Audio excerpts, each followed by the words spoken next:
रामलीला। यह है रामलीला।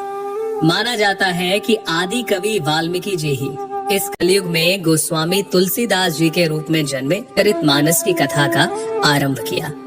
गोस्वामी जी स्वयं कहते हैं कि 4 वेद, 18 पुराण और सभी शास्त्रों को पढ़ने का फल आपको रामचरितमानस से मिल जाता है।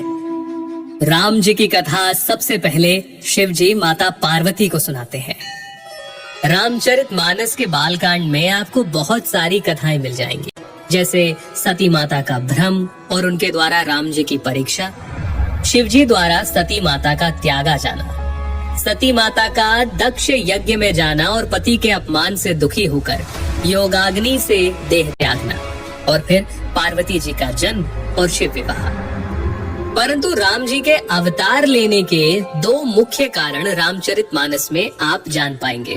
पहला, मनु और शत्रुपा का 10,000 वर्षों तक का कठिन तप, जहां वो प्रभु से कहते हैं कि हमें आप जैसा पुत्र प्राप्त हो, जिसके उत्तर में करुणा निधान भगवान कहते हैं, ऐसा ही हो हे राजन, मैं अपना सामान कहाँ जाकर खोजूं? अतः स्वयं ही आकर तुम्हारा पुत्र बनूंगा। और दूसरा कारण नारद मुनि का भगवान विष्णु को दिया गया श्राप। तुमने मुझे ठगा है, अतः अपने किए का फल अवश्य पाओगे। तुमने हमारा रूप बंदर सा बना दिया, अब बंदर ही तुम्हारी सहायता करेंगे। तुमने मेरा बड़ा आहित किया है, इसीलिए तुम्हें भी स्त्री वियोग में चुकोगे।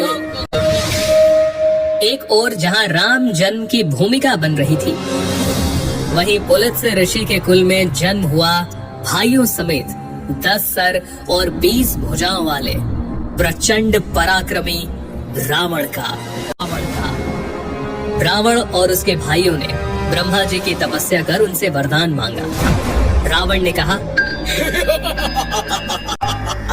हे जगदीश्वर, वानर और मानव, इन 2 जातियों को छोड़कर हम किसी के मारे ना मरे। और कुंभकर्ण सरस्वती जी के प्रभाव के चलते इंद्रासन के स्थान पर निद्रासन का वर मांग बैठे, और विभीषण ने प्रभु चरणों में निष्काम प्रेम का वरदान मांगा।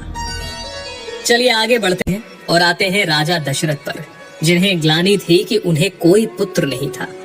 गुरु वशिष्ठ के कहे अनुसार महाराज दशरथ ने ऋषि श्रृंगी को बुलाकर पुत्र कामेष्ठी यज्ञ किया, जहां अग्निदेव स्वयं हाथ में चरु यानी कि खीर लिए प्रकट हुए, और इस खीर के प्रभाव से तीनों रानियां यानी माता कौशल्या, माता कैकेयी और माता सुमित्रा गर्भवती हुई, और चैत्र मास के शुक्ल पक्ष की 9वीं तिथि को दोपहर के समय प्रभु श्री राम का प्राकट्य हुआ।